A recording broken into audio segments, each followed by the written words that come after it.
डिएक्सनको clap एकचोटि बजाएर हेर्नुहोस् त ल। भन्नु चाहिँ म डिएक्सन भन्छु, म गुड मर्निङ भन्छु, त्यसपछि चाहिँ क्ल्याप गर्नुहोस् है। Good morning count of the chart. त्यसपछि फेरि समस्या पर्यो, एलिमेन्ट रिफ्लेक्सन देखियो, half the dose 1 2 1 2 3 1 2 3 4 half the dose 2। बुझ्नुभयो? त्यसै ताली बन्या होइन, यो थेरापेटिक ताली भनेपछि अब ताली बजाउन जान्ने मान्छेले अब आरजिएल खुवाउन पनि जान्ने भयो होइन। कति खाने भन्ने भएन क्या, अब कति खान्छ त। अनि नयाँ मान्छेले कति खान्छ भन्दाखेरि चाहिँ good morning DXN, good morning ताली बजाउनु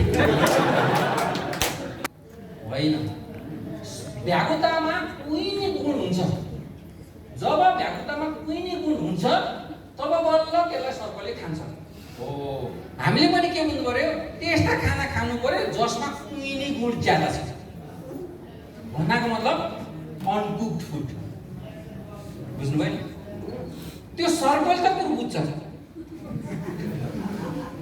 होइन, हामी कुरो बुझ्दैनौँ होइन। अनि त्यसपछि चाहिँ हामी हेल्थ केयर गर्छौँ, फेरि अनि फेरि हस्पिटलमा जान्छौँ। हेल्थ केयर गरेर हस्पिटलमा जानु भनेको चाहिँ हामीले सर्प जतिको पनि कुरो नबुझेको। हेल्थ केयर गर्ने भने त अब ड्याममा स्टक्समा आउनु पर्यो, ड्याममा आरजिएल किनेर थेरापेटिक ताली बजाएर खानु पर्यो। बुझ्नुभयो नि? यहाँ चाहिँ के भनेको छ भन्दाखेरि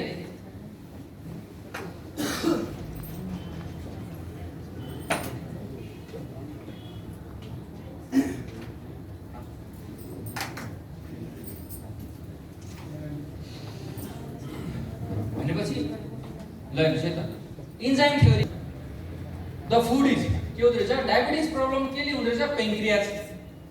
अब पेन्क्रियाजले के गर्छ त भन्दाखेरि इन्सुलिन डेभलप गर्छ। इन्सुलिन नि पेन्क्रियाजको आइलेट्स अफ लेङ्गर भन्नेमा चाहिँ एउटा बिटा सेल भन्ने हुन्छ, त्यो बिटा सेलले चाहिँ तपाईँको इन्सुलिन उत्पादन गर्ने हो। अनि बिटा सेल बन्नको लागि चाहिँ फेरि के चाहिँदो रहेछ त, बिटा क्यारोटिन चाहिँदो रहेछ। बिटा क्यारोटिनको गुड सोर्स भने के हो त फेरि स्पाइरुलिना। यसरी बुझ्नु पर्यो। डायबिटिज भनेको पेन्क्रियाजले काम गर्न किन समस्या भयो त, डाइजेसन। पेन्क्रियाजलाई पनि त सिँचाइ दिनु पर्यो नि त। सिँचाइ दिने काम त केले गर्छ त, भगारी त हाम्रो के हो त, डाइजेसन हो, भुँडी हो। भुँडी नै अलिकति खाने बित्तिकै ढ्याउ गरिहाल्छ होइन। अनि खाने बित्तिकै यता घोस्दिनु त घोस्नी हुन्छ होइन। अस्ति एकजना साथीलाई चाहिँ के भयो त भन्दाखेरि यहीँनिर फुडको डाइजेसन। फुडको डाइजेसन कस्तो खाले फुडको त, इन्जाइमले भरपुर फुडको। त्यही भएर इन्जाइम थ्योरीको लागि चाहिँ तपाईँको के हो त, मोरेन्ज जुस इज द बेस्ट। त्यही भएर लेड्सहरूमा इन्जाइमेटिक फङ्सनहरू एकदम धेरै हुन्छ, एकदम इन्जाइमहरू एकदम हार्मोनहरू अप एन्ड डाउन हुन्छ होइन। एकदम मुड स्विङ हुन्छ। जब पाठ्यक्रममा समस्या आउन थाल्छ एकदम मुड स्विङ हुन्छ। पाठ्यक्रममा समस्या आउनु भनेको चाहिँ के हो त, तपाईँको मुड स्विङ। पेट दुखेको बेलामा राम्रो कुरा निस्किन्छ, कहाँ निस्किन्छ, बुढीसँग जिस्किँदाखेरि नि जिस्कियोस् त, धन्न केही पनि गर्दैन होइन। भनेर केटा मान्छे हुन्थ्यो, दुखेको बेलामा हुन्थ्यो भने के हुन्थ्यो होला, हो कि ल हुन्छ त। त्यही भएर पाठ्यक्रमको सुरक्षा गर्ने हो भने महिलाहरूको त्यो हार्मोनल फङ्सन, महिलाहरूको फेसियल ग्लो क्लिननेसको कुरा गर्ने हो भने एकदम मोरेन्जी बढी मात्रामा। बुझ्नुभयो नि? सकिन्छ भने दिनको एक बोतल 55,900 समथिङ पर्दो रहेछ हिसाब गरेर। बुझ्नुभयो नि?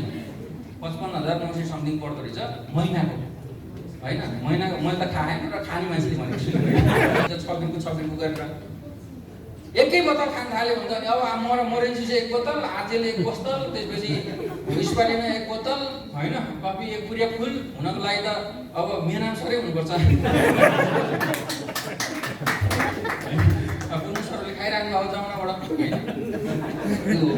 अब त्यो हुँदैछु म पनि, आधी बोतलसम्म आइसकेँ। अनि यो स्पाइरुलिना ग्रिन क्लोरोफिल होइन। ब्लड र क्लोरोफिलको भनेको चाहिँ एकदम आइरन र मेग्नेसियमको बोन्ड, नाइट्रोजनसँगको बोन्डको कुरा मात्रै हो जस्ट होइन। नाइट्रोजनको के अरे म्याग्नेसियमको जस्ट ट्विस्ट गऱ्यो भने र अलिकति डबल बोन्डहरू अलिकति मेन्टेन हुने बित्तिकै क्लोरोफिल ब्लड बनिहाल्छ कि एकदम लोएस्ट कस्टमा हाम्रो शरीरलाई हुन्छ नि जस्तै हामीले पानी खाइदिन्छौँ नि त जस्तै 30 डिग्रीको मौसम हुन्छ तपाईँको शरीर 36 डिग्रीको हुन्छ मौसम 30 डिग्री हुन्छ पानी खाइदिन्छ 5 डिग्रीको अब त्यो 5 डिग्रीलाई 36 डिग्री बनाउनको लागि त 31 डिग्री इन्भेस्ट गर्नु पर्यो नि त बडीले एज अ इनर्जी 31 डिग्री इनर्जी इन्भेस्ट गरेपछि बल्ल त्यो 5 डिग्रीको पानी 36 डिग्रीको भएर बल्ल त्यो 36 डिग्रीको पिसाब निस्कियो भन्नाको त स्पारुलिनालाई ब्लड बनाउनको लागि हाम्रो शरीरलाई एकदम लोएस्ट कस्ट लाग्छ एकदम लोएस्ट कस्ट त्यही भएको कारणले गर्दाखेरि हाम्रो शरीरमा चाहिँ स्पारुलिनले एकदम छिटो काम गर्छ किन भन्दाखेरि सजिलो भयो नि त खाजा खानु पर्यो भन्यो भने घरगाउँमा गयो भने चाहिँ सबभन्दा सजिलो के गरिदिन्छ त चाउचाउमा लिन्छ चाउचाउमा दिन्छ सबभन्दा सजिलो भयो नि त होइन अब त्यहाँ खाजा बनाएर भन्न थाल्यो भने फेरि रोटी सोटी पकाउन थाल्यो भने त अब के हुन्छ त त्यहाँ रेला हुन्छ स्पारुलिना भनेको चाहिँ एकदम सजिलोसँग बडीले इनर्जी एकदम थोरै लगाए पनि हजुरको बडीको उपयोगी बनाउने चाहिँ किनभने तपाईँले के खानुहुन्छ त्यो नै तपाईँ बनियो नि त what you eat that you are भनेको चाहिँ तपाईँले आलु खायो भने तपाईँ चाहिँ आलुको गुणबाट तपाईँ बनियो यु आर मेड अफ स्पारुलिना अहिले चाहिँ हाम्रो लिडरहरू यु आर मेड अफ आर्टिजिएल किन भन्दाखेरि आर्टिजिएल नै तपाईँमा परिणत भएको हो नि त त्यो त बडीले त्यो गरे हो नि त्यही भएर स्पारुलिना चाहिँ के गर्छ त भन्दाखेरि एकदम ठुलो के हो त रेड ब्लड सेलको एकदम ठुलो सोर्स हो बुझ्नुभयो